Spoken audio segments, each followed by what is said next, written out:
Hi, so welcome back to another video. This time also in the Borrasque, as part of the Why I Love Borrasque Part 2. This time I am on Siegfried Line with Killer 3832 in the Basante, and this is a all tier 8 game in the standard game mode. So last time in Why I Love the Borrasque Part 1, the 6.7k damage or something was my damage record so far in the Borrasque, since I've had it since the 2020 Xmas boxes. And this game is a new record holder for that title, and we'll just leave it right there. So normally I would like to play at the E1, E2 location, especially if there's no light tank, but because I noticed a Borrasque platoon, I'd rather not play it there and risk getting YOLO'd by those two together. So I like to start off here, see if I can get him a crossing, which somehow that misses, but okay. But he has a lack of map awareness, and I hit the second one. So I'm just waiting for my gun to reload. And I see the Yudas in the field, and I'm hoping he stays there. And then I get 2 free shots into him, hopefully. And we'll see. Our STA unfortunately just gets deleted.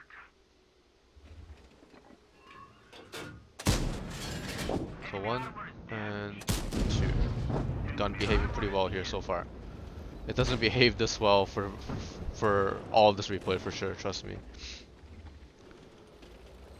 Siegfried Line isn't really that good of a map for the Brass, because it's really corridory, it's really city heavy, especially when we don't have field control like we do now. Like we can't really play the EF line at all. So that Brass, somehow I don't spawn him until he fires, which is interesting, and somehow he missed the shot, so that's good for me. But at least on Siegfried Line, the buildings and the streets do provide some opportunity to flank, but it's definitely not it's still definitely really corridory. It's not by any means an open or flexible map per se. Here I'm just trying to see if I can catch the Patriot over peeking. I see him fire, so I'll try to peek and see if he over peeks the next time, which I don't think he does.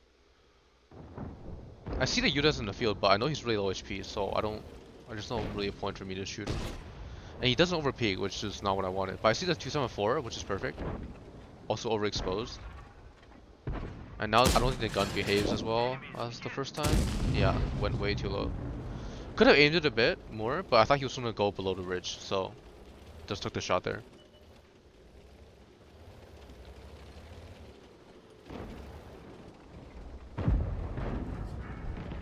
Wait, yeah, good thing the Yudas gets killed, and then 274 gets spotted again. So hopefully now the gun behaves. Will it? Nope.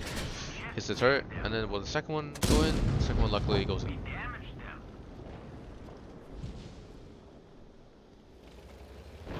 But yeah, so in the beginning of this replay, I just kind of sit at this location, shooting field and shooting kind of in this line when I can.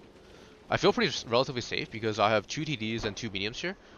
But I noticed the mediums leaving, and I noticed the Scorpion leaving, and now I'm also going to leave because in case they overpush, I can't really run away, especially with no field control. So now I'm thinking, well, we don't have field control, so I can't play there. So now I kind of need to be like a hit and run, like assassin in the city, which in this game is a little easier to do because it's not tier 10. And I noticed that there's no one holding the typical F7 corner. The email and the 703 both pushed up. So here I'm gonna go for the kill on the email.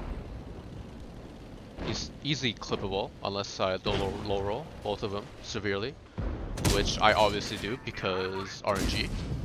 I roll for 313 and 298. Like, this is a 360 alpha gun? Yeah, this is a 360 alpha gun. And I roll for 313 and 298. Absolutely insane. But anyway, RNG, it happens.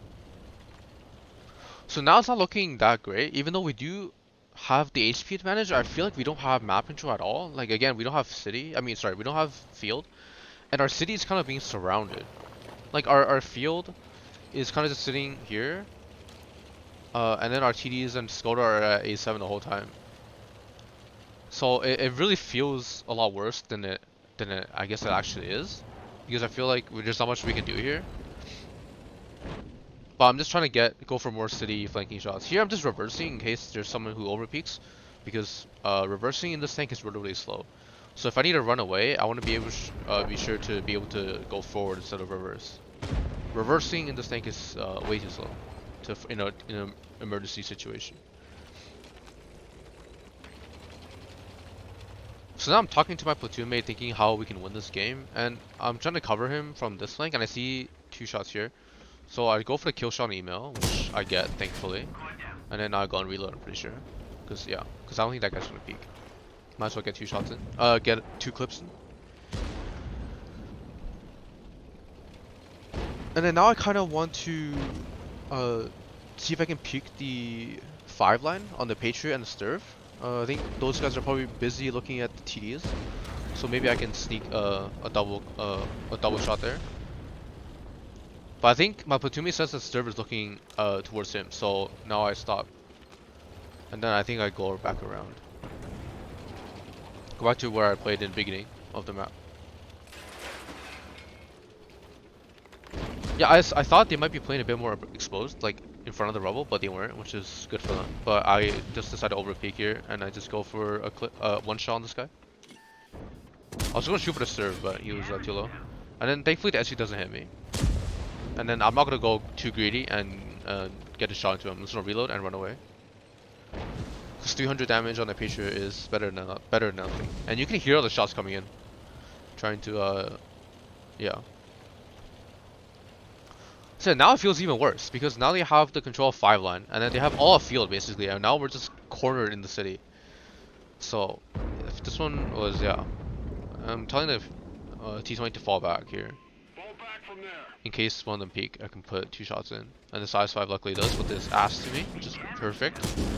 Yeah, 2 shots in there. And now I see that they're pushing into our TDs and our Skoda.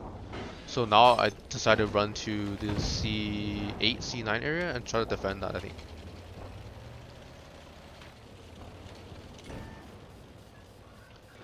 Because there's not much I can do in the city right now. I can't really go to kill anybody because no one's ISO. So, like as you can see, I'm trying to see if I can help city, but I don't think I can here. Like I can't push the kit IS-5 because of the 122 and the Scorpion, and there's still an enemy Borrasque here somewhere. Even though the Borrasque is that Borrasque is 1 shot, but it's still not worth it. So luckily this Borrasque gets tracked by our Skoda or Scorpion, and I get the kill. And then GSU that somehow misses, but okay, happens. So now it's looking a little bit better because we killed one of their Borrasques, and like I said in the first video, killing Borrasque and enemy lights is the key in playing the Borrasque. Now the SU is gonna peek again. I get spotted, but I'm not really too worried. I'm just gonna wiggle a bit and then I run away. My profile is really small on the ridge, and he needs time to aim and fire. So luckily I get a fire from that, which is my good first RNG of this game. That's very, very nice. So he dies from that. And now with him dead and the 2748 dead, now the game is looking a lot more winnable. So now I think the Sturv is ISO. So now I'm just gonna go clip him out because he is clippable. Unless my RNG decides to screw with me again. From here I could have just shot, but I was trying to make sure that this would kill him. But so I just decided to try to go around. But somehow he's really quick. And then I low roll both of them again for 327 and 342. But luckily I get a fire again. So I guess that balances out, which is good. Because otherwise, that would have been a more tricky situation. But I don't think the outcome would have been any different. I would have been able to get away just like I did anyway. And he would have been dead to the T44. But yeah, at least I got the kill from that. I get a lucky bounce from the 122, and here I'm gonna clip the G-Sword. I know he's shot twice at least, so I know he has only 2 left. And now I clip him twice. He's gonna ram me, which is fine. I have a pretty good crew, so I get my tracks back up. And then T44, luckily he comes and helps. So now I'm ammo rack, and I'm also prone to fire because my gas tanks are hit.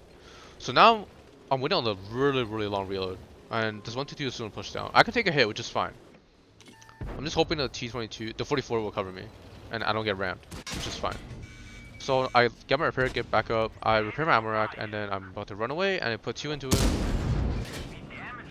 and I get two there, and yeah, and then the 44 finishes him off.